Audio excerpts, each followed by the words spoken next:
Kia ora and welcome to another episode of the Cricketers Network. My name is Ben Hurley, and I don't know why I paused so long before I said my own name there. I do know what my own name is, and I do know that we are back here at Eden Park. For those of you who are watching on YouTube, you can see we're back in our normal place, but it's just me here. I've not got any in-studio guests this week, but we do have a couple of big hitters in every respect, both figuratively and literally. We're going to be talking to the number one ODI men's ranked batter in the world in a minute. That is Daryl Mitchell. That was a new honour that was bestowed upon him relatively recently at the end of the England series. He is trying his very, very best to get back and fighting fit to be in the team for the first test versus the West Indies. So we'll get an update on his groin, which always makes me giggle. It's just weird that the whole country is talking about a man's groin that is injured. But we'll talk to him about that from his home in Canterbury. And later on, we're going to talk to Mitch Santner, we hope. We're fairly sure we're going to talk to Mitch Santner, who is the New Zealand men's white ball captain at the moment, who is going through somewhat of a renaissance with his batting. We're going to chat to him a little bit about that. And of course, he is in the side as well. He's in the squad at least for the test series versus the Windies. So that's the episode. Yeah. So, apologies for the high profile guests that you're getting in your inbox for free. What else? There's stuff happening around the country. There's Plunket Shield. There's Halliburton Johnson Shield, which is the women's one day competition. That's all going on at the moment. There's club cricket happening across the country as well, because the sun is out and it's cricket season.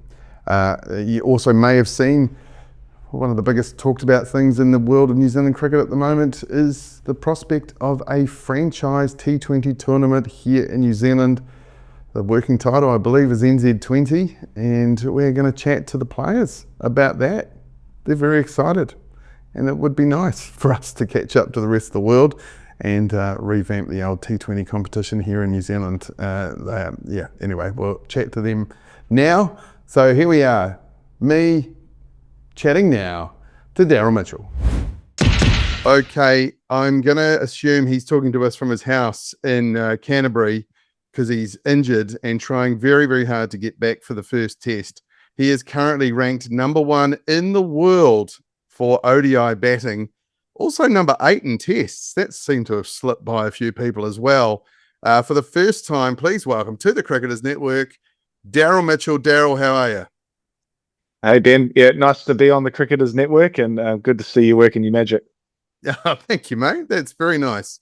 Look, I don't know if it's polite for a man to ask another man about his groin, but how's it going? Yeah, the groin's attached. It's there, so it's always a good start. No, look, it's obviously disappointing to miss that ODI series with a little niggle, and we're doing everything we can now to be right for that first test. So far, so good, and a couple of, I guess, key things to tick off over the next few days to be ready to go. So how does one rehabilitate a groin? A lot of niggly rehab exercises is the proper word. Look, there's a lot of, I guess, band work and on that silly Pilates machine every now and then as well to try and get the range back into it. But it's it's a strange. I've never done one before, so nice to be back running yesterday, and hopefully should be ready to go come that first test at Hagley. Okay, let's talk about the ranking. It's a relatively new honour. Now, I know I'm going to ask you about it. You're going to say it doesn't motivate you, but surely it's nice to be ranked number one in the world at anything. Yeah, look, it's a strange one, I guess. It's something, I guess, when you start your career and you're in the middle of it, you're not really trying to go out to achieve something like that. But it's a cool reward. I think the history of it, to see that only one other New Zealander's done it before is obviously very special. And definitely something, I guess, post-career I'll be something very proud of. But when you're in the middle of things, you kind of on to the next thing, like for me, getting ready for this West Indies Test series. So, it'll be... There's been a couple of little remarks or jokes that best in the world, but it's a bit of a strange one. Is it something that the opposition likes to throw at you as a little sledge? Like if you play and miss, like is there a bit of I thought you were number one, mate? No, I would hope not. Yeah, I might use it against Mitch Santner at golf at some point because he thinks he's number one in the world for golf. So, but yeah, no, it is the bizarre. The rankings are always it's again very very privileged to be in this position, but yeah, it's not something I guess you go out trying to achieve as it is a team sport. Yeah, absolutely. And I think what fans of the side and the fans of you notice is you are such a team man. In fact, you could argue that you tend to put on runs when the team's in trouble more than when the team's got off to a great start. Is there just a part of your personality that likes having your back up against the wall? Again, unsure. I guess for me, I just love competing. I love getting stuck into moments, and especially playing for New Zealand means a hell of a lot. So when you're out there in positions that you know that it's a big moment in a game, I don't know. I just it's fun. It's what I've done in the backyard as a kid growing up. So now to be able to do it in real life is yeah, it's pretty cool. And I'm very lucky. I've got a number of world class players around me, which make my job a lot easier. And yeah, we just get out there, get stuck into that moment, and hopefully it means you're going to be winning games of cricket because of it. Yeah, nice. Now, the New Zealand men's side are very, very successful at the moment in one day international cricket, particularly. What are you putting the success of the ODI team down to?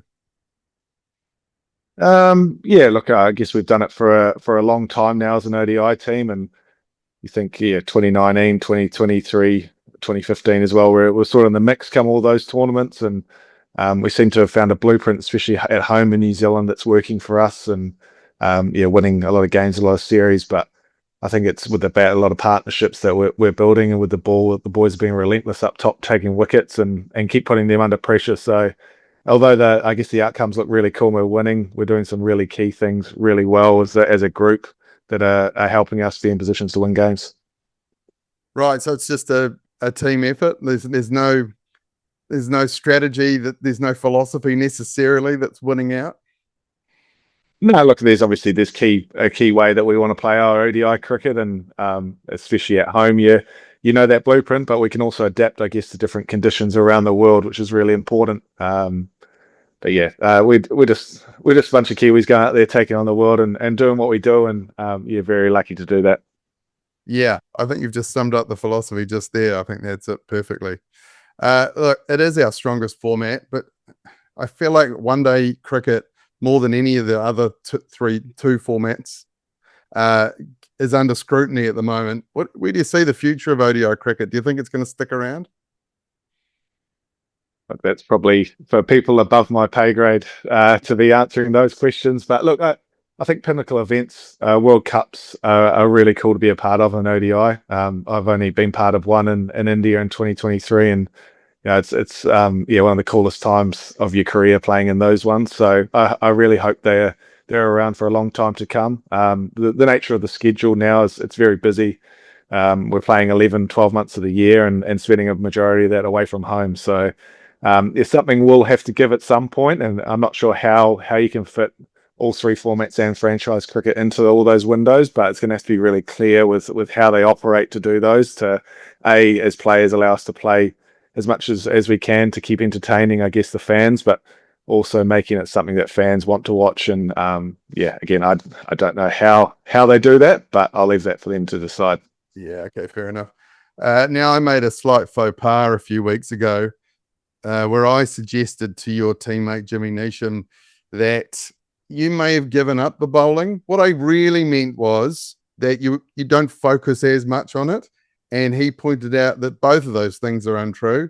That you would absolutely hate to people to think that you're not an all-rounder anymore. So, firstly, an apology, and Thank you. secondly, Thank you. okay, good. Thank you. Thank you very much. Secondly, It's a good start. It's a great yeah, start to this relationship. So good work. okay, good. Okay, so we're all good. What is the deal with the bowling? Is it you're certainly called upon, but not as often as you used to be? Yeah, well, firstly, to add to the story, Jimmy Neesham and I were playing golf the morning after you made the shocking statement that I don't bowl anymore. So he reminded me while we're sitting on a golf cart together that he stood up for me. So thanks, Nish, for doing that. But oh look, I guess that's the nature of yeah, my involvement over my career is I started off as probably an all-rounder in domestic cricket, and then got my chance in international cricket as that sort of that batter that can then offer seam overs, and yeah, that was my way into the team. But look, I think the way with our bowling stocks we've got now, and the balance of the team with Rutchin and GP and that and Michael Bracewell, who are spinning all rounders as well, has probably meant that I don't have to bowl as much as I did in the past. I love my bowling. I still consider myself an all rounder, especially in the white ball stuff. Maybe not so much the red ball stuff anymore, but yeah, white ball. I'm there if I need to. It's usually a pretty hard over if I do get it. So I'm preparing, ready to go whenever that might be. And yeah, I'll be tapping on Mitch's shoulder to give me an over at some point. Well, you used to be a bit of a last over specialist when you played for Northern Districts. That was a slightly weird thing that occasionally you would bowl one over and it would be the last over of the innings. Yeah, I had hair back then as well, so that might be something to do with it. But again, it probably comes down to trying to be part of moments to help our team win games of cricket. And usually, as an all rounder and niche, we'll be able to say that as well as usually if all the bowlers are. You have to use your reserves a little bit earlier, then that all-rounder usually has to bowl that 20th or 19th over. So, yeah, we practice it a lot. I'm still pretty clear if I do get the opportunity. I was lucky enough to do a lot of bowling in the PSL and the MLC this winter just gone. So, still doing plenty in that space. But if I'm not doing it for New Zealand, it means the bowlers are doing a hell of a job. So, I'm pretty happy parking up at first slip and watching them do their thing. Yeah, nice. Probably good for the injuries too, isn't it? Not to be bowling. Well, you think so, but yeah, I did have a sore groin, so maybe I need to bowl more. But yeah, we'll see. Okay, maybe. All right, let's talk a little bit about the new coach, or newish coach, Rob Walter. How's he settling in? Yeah, look, it's we almost, I guess, 6 months now with Rob, and he's fitted in seamlessly. He's obviously brought some new ideas to the table, which you'd always expect with a new voice and new leadership within the group. But at the same time, I guess we've got a really clear identity of how we want to play cricket as Black Caps and the values that we stand for both on and off the field. So I'm sure we'll see his blueprint come in more as the seasons go by. But he's a good man. He loves his golf, so he's already beaten a few of the boys off the stick. So he's chipper about that. But yeah, no, it's great to have him, and I'm sure we'll see over the next coming years the success he'll have. Okay, now it'd be remiss of me not to talk about the biggest cricket headline in New Zealand at the moment. There are plans for a franchise domestic T20 competition called NZ20.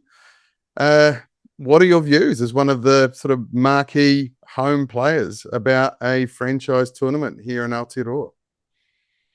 Yeah, look, I think it's really exciting. We as a playing group are really excited about the opportunity of NZ20.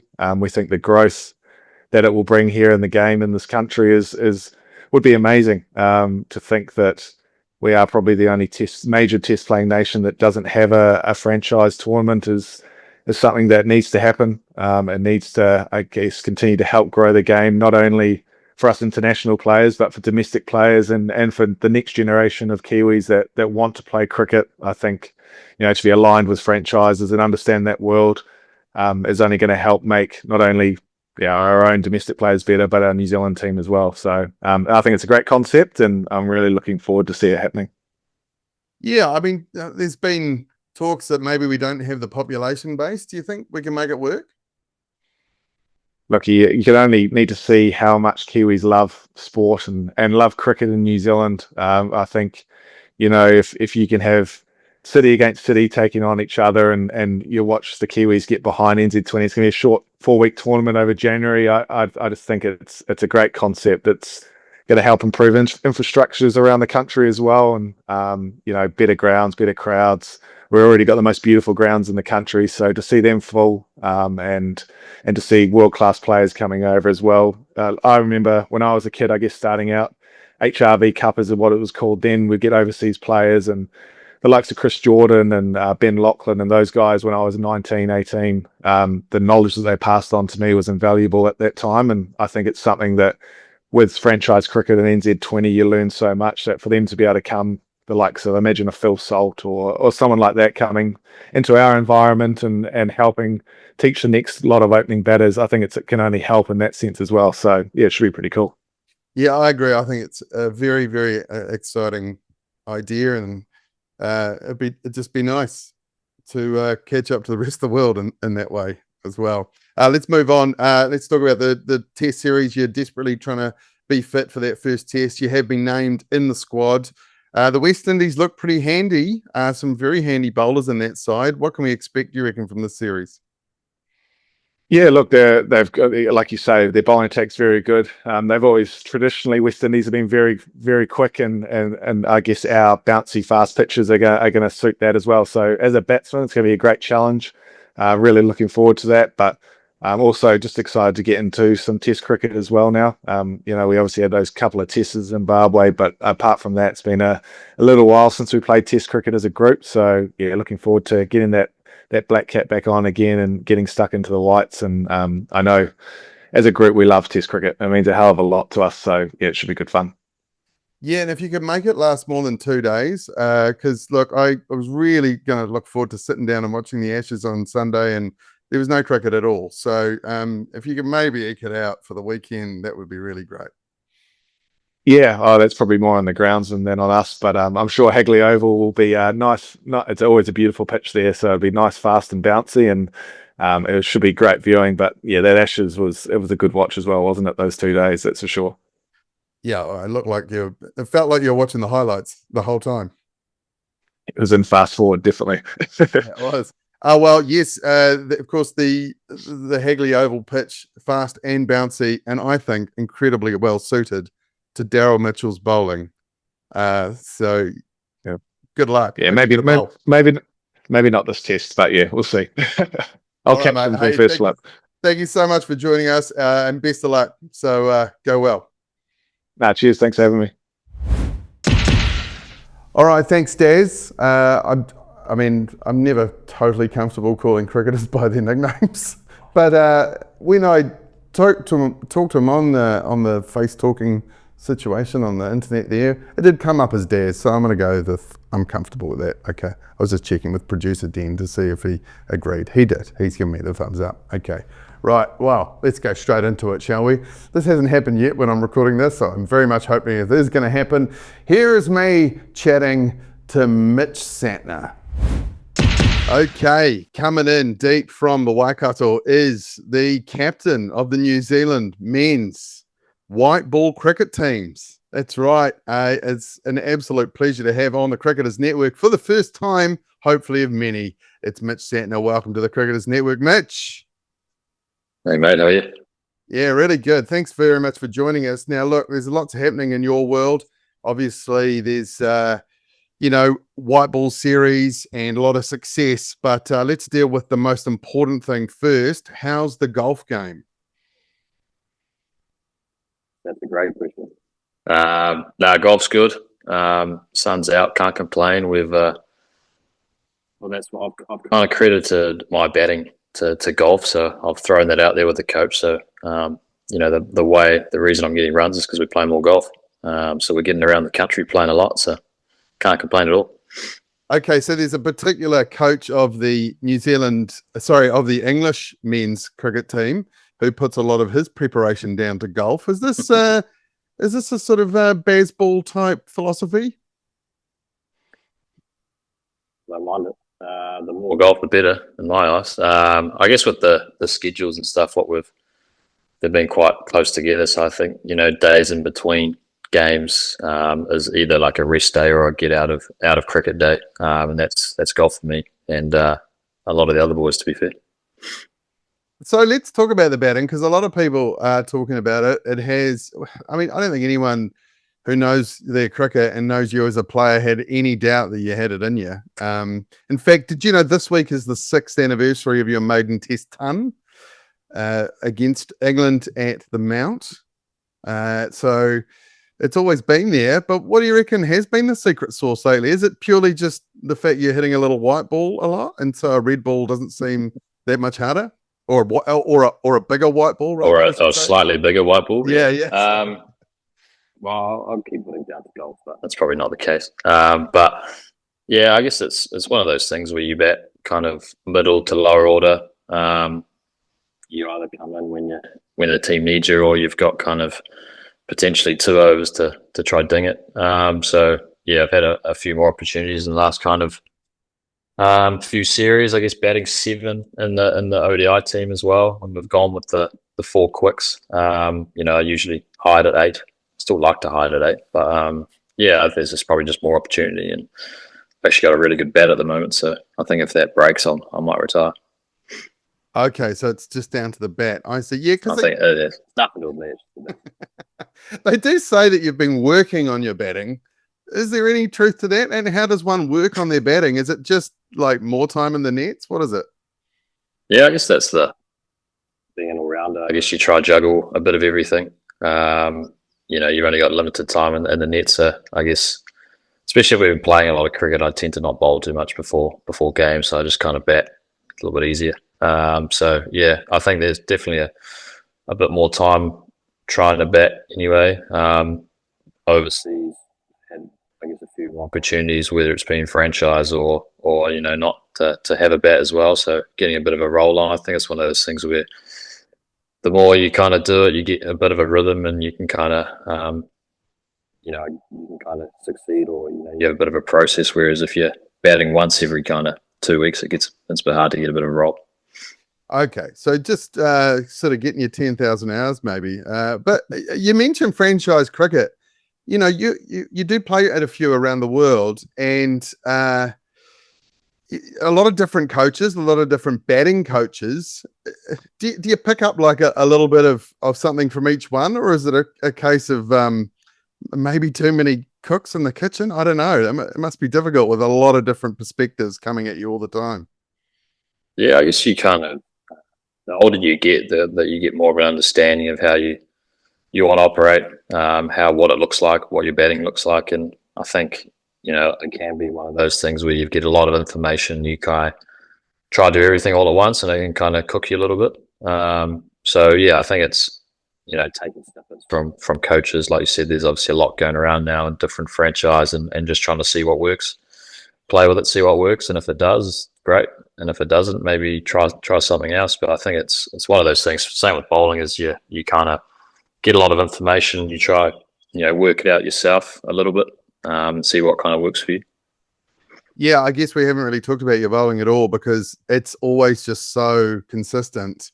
And speaking of consistency, the New Zealand ODI team is incredibly consistent at the moment. So just a little stat, I think it's 27 wins and 3 losses since February 2019. So what happened in those 3 games? Bangladesh, I wasn't here, so you can't blame me for that. One was obviously the Champions Trophy final, which yeah, another tough game. yeah. Oh, look, like incredible record at home. What do you put it down to? I did ask Daryl Mitchell this, and he just says it's everybody doing their job. But is it as simple as that, or is there some other secret philosophy that is working really well? Yeah, I can't imagine Daryl would have given too much away. He loves the on the fence answer, doesn't he? I think it is like everyone kind of understands conditions here very well.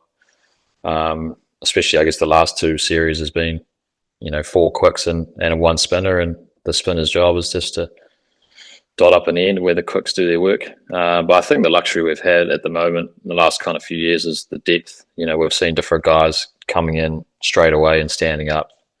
Tix obviously came in for the couple games against England, did really well. Nathan Smith coming back in, and Zach Folkes, all these guys. So I think we've got about eight or 9 kind of fast bowlers, and probably 3 or 4 of them injured at the moment or away. So the bowling stocks are looking pretty good for New Zealand cricket. Yeah, and then you've got Michael Bracewell and yourself as sort of the spinning all-rounders, and well, Glenn Phillips would be in that category as well. Is there a little bit of friendly competition between the 3 of you? I think I think when we go away, you know, you look back at the Champions Trophy, we had Rutchin, GP, me, and Bracewell all playing in the same team. So probably doesn't line up like too much like that in New Zealand. But away, you know, like, and then again, it's the conversations we have. It's figuring out what works in those conditions, and then getting back into New Zealand. It might be more of that defensive role and backing up the seamers. Obviously, Glenn's been out for a little while, but he'll slide his way straight back into that, you know, white ball team as well. And we've got Rutchin with the ball, so there's plenty of options, which makes my job easier. I just throw it to everyone else, so I don't have to do anything. Yeah, and Glenn Phillips has been training in the gym. I'm not sure if you've been on social media Jesus. lately. Maybe that's the secret, eh? I don't think I have that in me. Give it. He's not shy of a gym selfie. I need to get him on the show because we do tend to talk about him a lot, and it's starting to feel like we're talking behind his back. But we love to see it. They'd be happy to do it with the show as well, no doubt. Yeah, no doubt. Look, biggest story probably of the week in New Zealand cricket has been the possibility of franchise cricket with big private investment coming into our country. We are the last sort of major cricketing country to do that. Do you have any strong views on NZ20? I think it'll be a great opportunity for, I guess international, but also domestic players. We've seen it kind of work, around the world already. Like you said, I think we're kind of the last country that hasn't done it. So, if we can get off the ground, I think it's a really exciting opportunity. Especially domestic players, they can, you still have 4 trophy Plunket Shield, and then you've got a franchise league where, you can show your skills against some of the best, obviously, are domestic players, and you get some good overseas and a lot of people watching. So, I think it's a great opportunity if we can kind of get it going, and it sounds very promising. So, hopefully we can get it all go ahead. And as captain of the national side, do you see that kind of thing pushing the quality, I guess, of the players coming through for the Black Caps? Yeah, I think so. I mean, you look everywhere around the world. IPL example, you see all these young guns coming through that you've never heard of, and they stand up on that stage, and then they're ready for international cricket. So I think, there's probably a little bit that goes in behind, and see when it can be scheduled in and around international cricket and windows and stuff. But if they can kind of figure it out and do it together, it'll be very exciting. Yeah, I think it could be potentially a very good product. Let's change our tune here and talk about the longest form of the game. My favourite form. You've been named in the Test squad coming up against the West Indies. We've had a good look at that West Indies side over the white ball series, but there's not a lot of crossover, is it? Maybe only 4 or 5. So, do you know what to expect from this Windies Test side? Yeah, I think there's, like you said, there's a few new faces coming in. Obviously, some older boys. Kemar Roach is still doing his thing in Test cricket. I think they'll be very competitive again. I think it's, what we can focus on is ourselves and how we operate in these conditions. I think they're playing a 2-day game, so they're getting familiarised with, our wickets and the crossover that we've had 8 games already around the country, and they're getting kind of used to our conditions. So I think both teams will be ready to go for the first test in Christchurch. No doubt it'll be pretty green and maybe less spin ball than normal. Yeah, I mean, probably your breakthrough series as a test bowler was the one in India where we won 3-0. Are you expecting similar conditions at Hagley Oval? Maybe on day 10 of Hagley Oval if we go that long. So that's where it's handy being an all-rounder, right? Yeah, exactly. I think again, it's when the roles change a little bit, it might be that kind of 7-8. Try to get some runs, and then I guess your job with the ball is if you're bowling, it's probably doing a job while the seamers kind of go at the other end. Kind of that kind of 1-day mindset of trying to go at 2s, 3s while the big boys can do the big dogs stuff at the other end. Yeah, I was going to ask you that actually. Is there a lot of difference in the way that you bowl in a test match than with the white ball? Do you personally bowl? A little bit. I mean, there's always the consistency piece of trying to do it for a long period of time. White ball, you might see me throw the ball up every now and then, just to see what the batsman wants to do. But it's probably more to play the long game, and I guess it depends. First innings in a test match, it's probably that. Second innings or fourth innings, when it there's a little bit more there, it might change a little bit. You might be a little bit more aggressive, and fields might change a little bit. But you early doors in a test match, it's if you can get a couple poles or just do a job, that's kind of the role. I mean, I'm not sure it's like Pune, but I can't imagine it's going to be. No, unfortunately, our pitches don't really break up here. The groundsmen are a bit too good. Do you ever have a word and go, take a few days off, boys? Maybe some cracks might appear. I might have to get out there with a break or something at some stage. throughout the series. Oh, look, Mitch, we wish you all the best. Thanks very much for talking to us. We won't hold you up too much, so go well. Thanks, mate. Cheers. Thanks, Mitch Santner. I don't know why I've used both your names there. Thanks, Mitch. There's a lot of Mitchells, isn't there? Daryl Mitchell, Mitch Santner. You could put them together if you were playing dominoes. I don't know if that quite makes sense. Does it? I think it does. Okay, it does. Right. That's the end of another episode of the Cricketers Network. Please subscribe. That sounded a bit biggy, but it does help. It genuinely does. If you subscribe, set to auto download, or is it subscribe on YouTube, Den? It is. Yeah, it is subscribe on YouTube as well. And go on our socials. We're on YouTube Shorts. We're on Instagram, and we're on TikTok, and we're on Facebook.